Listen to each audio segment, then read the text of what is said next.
to talk about a little bit about Michigan State here. We got about 4 minutes left. Sweeney, what do you make of the Spartans? What do you make of this group? They've lost, what is it, 4 out of 5 now?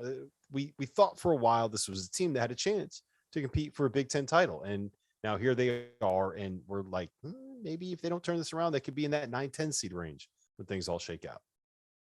I think the biggest thing for me was that it was never overwhelming talent wise early in the season, right? When they were playing well, it wasn't like, wow, look how talented Michigan State is. Look how, look how elite they can be. It was, wow, they've just got a nice kind of mix and everybody gelling together. And I think a huge part of that was Gabe Brown, right? I mean, Gabe Brown for the first, 15 games of the season or so was a consistent, 14 to 16 point a game guy who they could rely on the wing, and you could play off of him with Max Christie.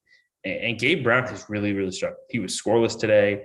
He has not been in double figures since the Rutgers loss, which kind of started this skid.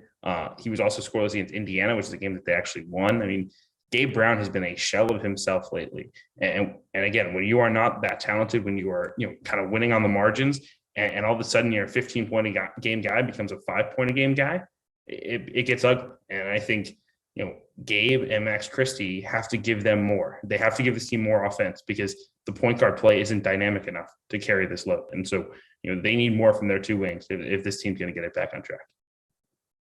Yeah, RC, what do you think? I think after they beat, who was that they won early against Wisconsin? And we kind of thought we thought they had turned the corner, like they were going to figure out a way, whether it was going to be Christie, whether it was going to be Brown, like somebody was going to step up. It was going to be point guard by committee. It just hadn't turned out. They're struggling to score so bad. It puts so much pressure on their defense. And right now, I mean, I don't know how they're going to turn it around. They got Purdue coming up. I mean, they're at Michigan. I mean, when is this? I think the only game, there are no gimmies, but they finish up senior night was against Maryland at home, and they got Ohio State sprinkled in there. So, I mean, where do they turn it around? I mean, when there's no easier games coming up in the Big Ten for them, and they're a team that was a lock to be in the tournament. They're playing themselves out of it. They're losers of 5 of 6 the last 6 games, 5 of the last 6, and I don't know. I mean, I don't think any of us was betting on them Saturday to win at Purdue. So, I mean, I think they're playing them well out of it.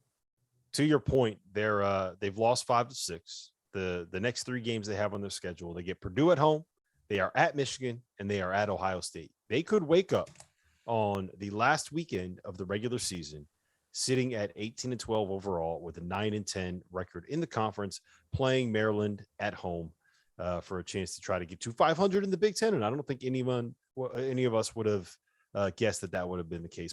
By the way, the only team that they beat in this run in league play is poor Mike Woodson and the Indiana Hoosiers, who just can't find a way to do anything right, man. They're the team that you got to play to get right. They're the get right team at this point. But it's tough seeing this with Michigan State. I thought that they were going to be a little bit better. I never thought that they were great, but I thought they had a real chance to kind of put this thing together and put together a little bit of a run. But